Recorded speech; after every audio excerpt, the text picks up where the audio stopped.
Davi, o homem segundo o coração de Deus.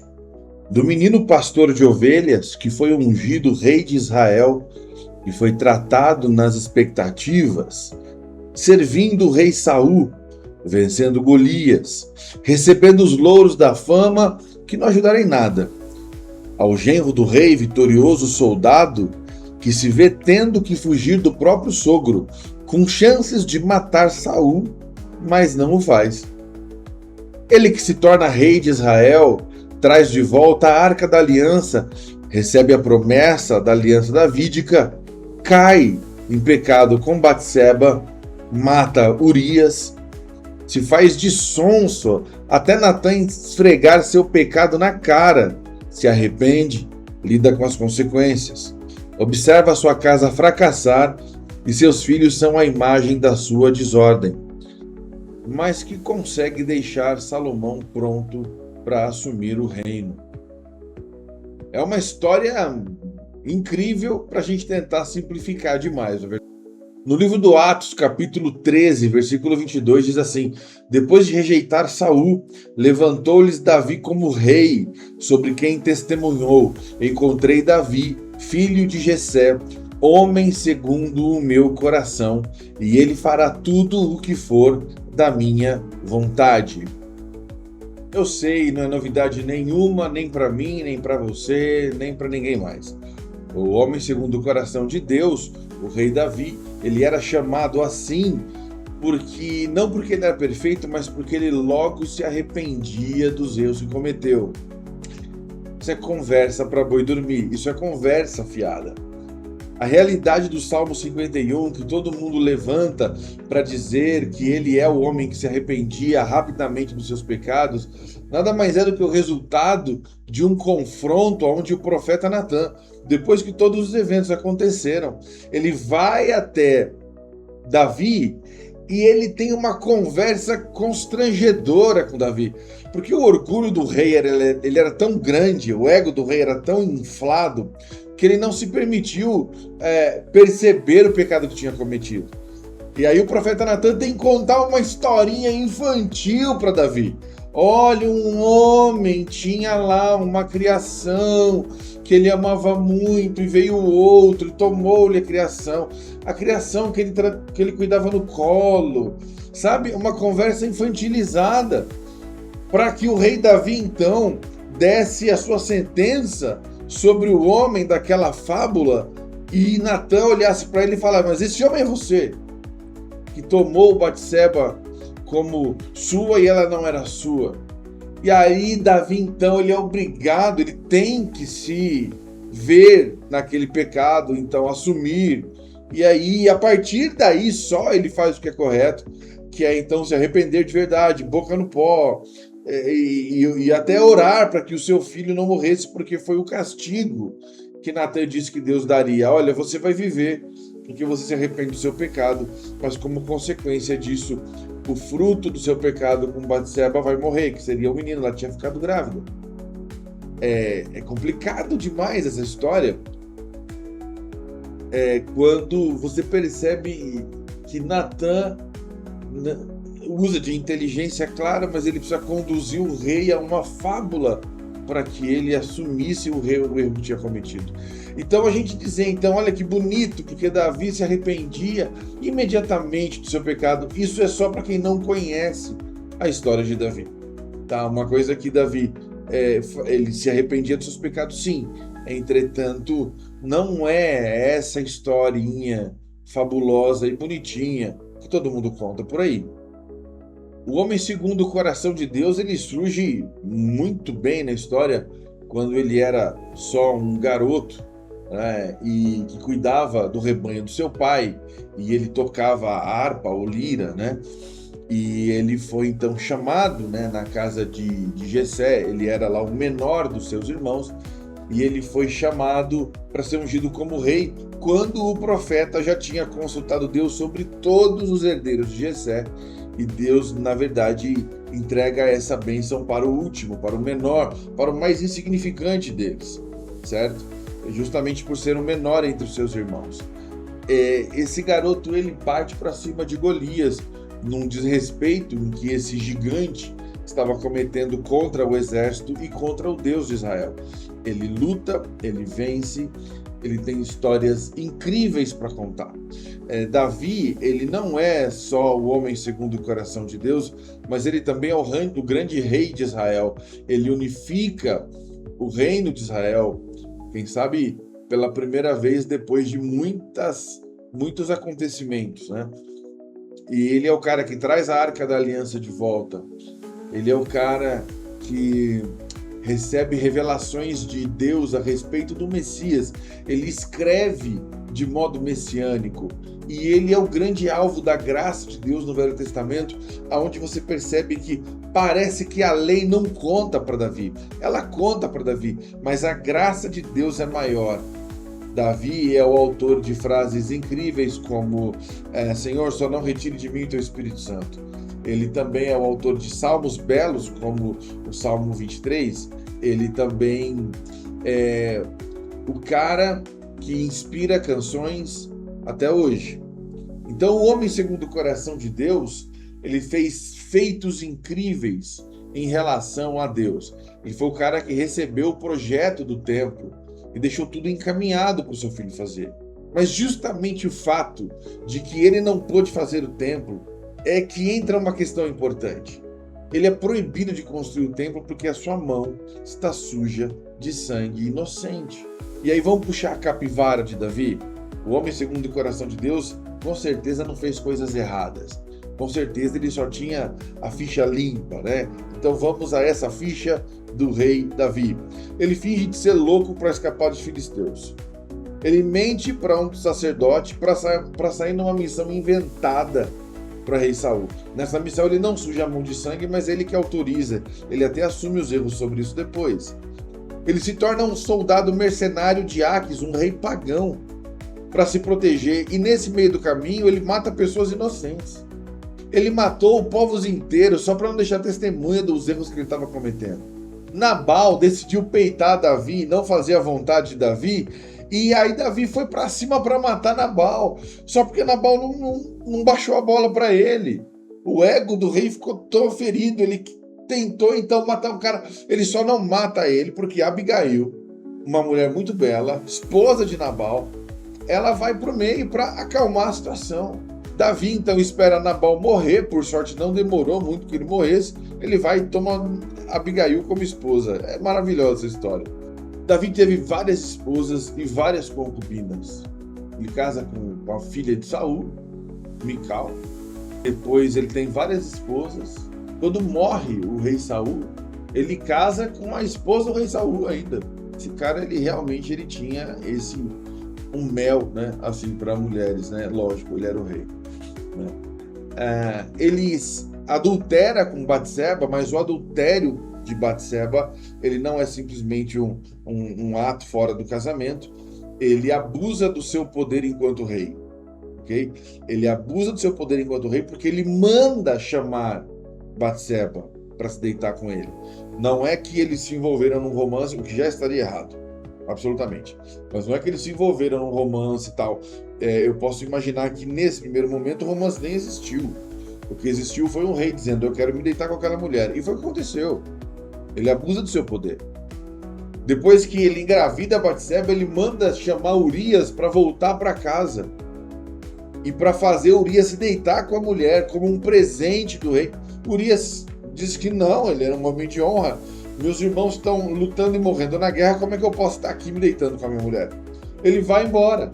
Que na verdade o plano de Davi era que Urias se deitasse com Batseba e que ele reconhecesse então aquela gestação como sendo dele.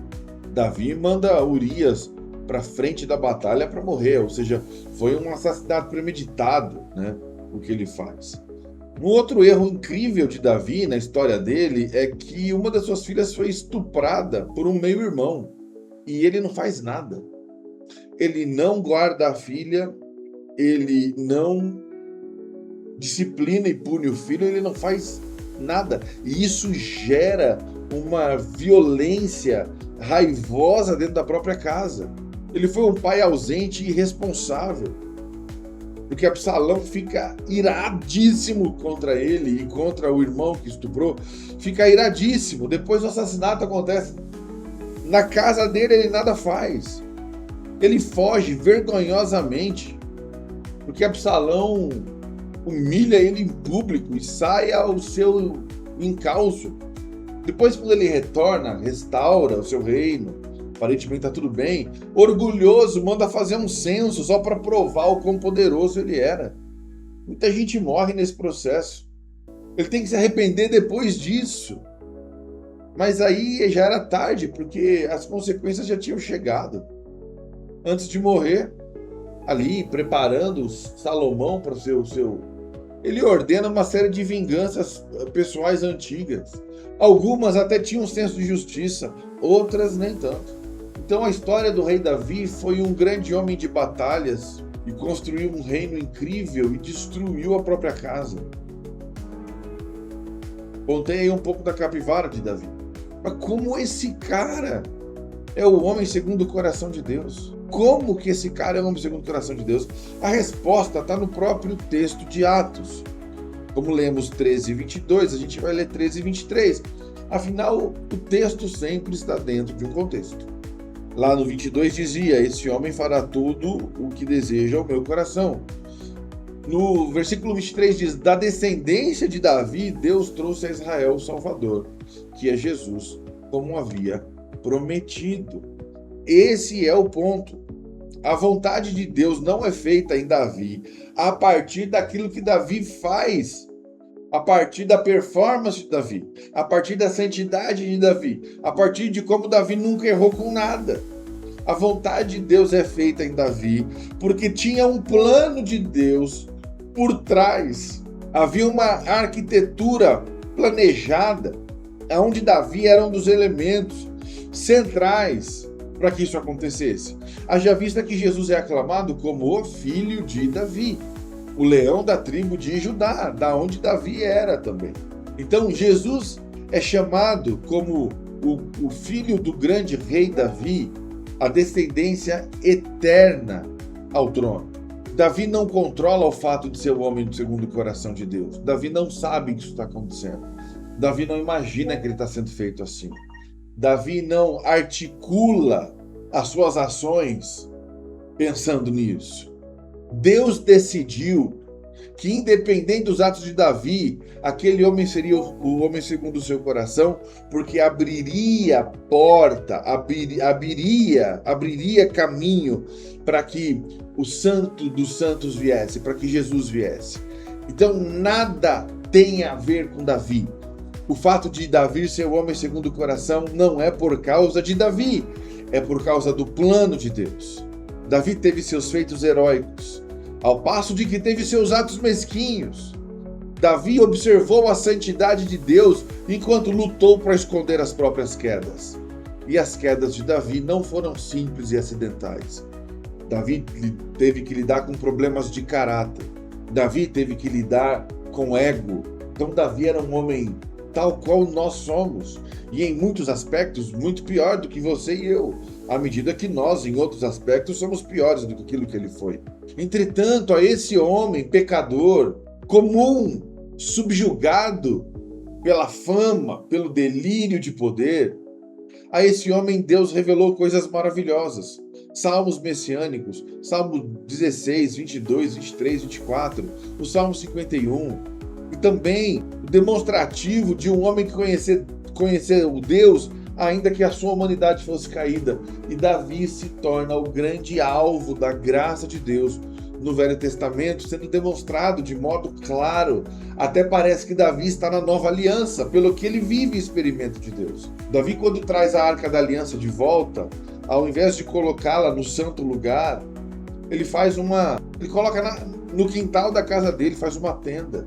Talvez se fosse outro rei fazendo isso, seria castigado, mas Davi não.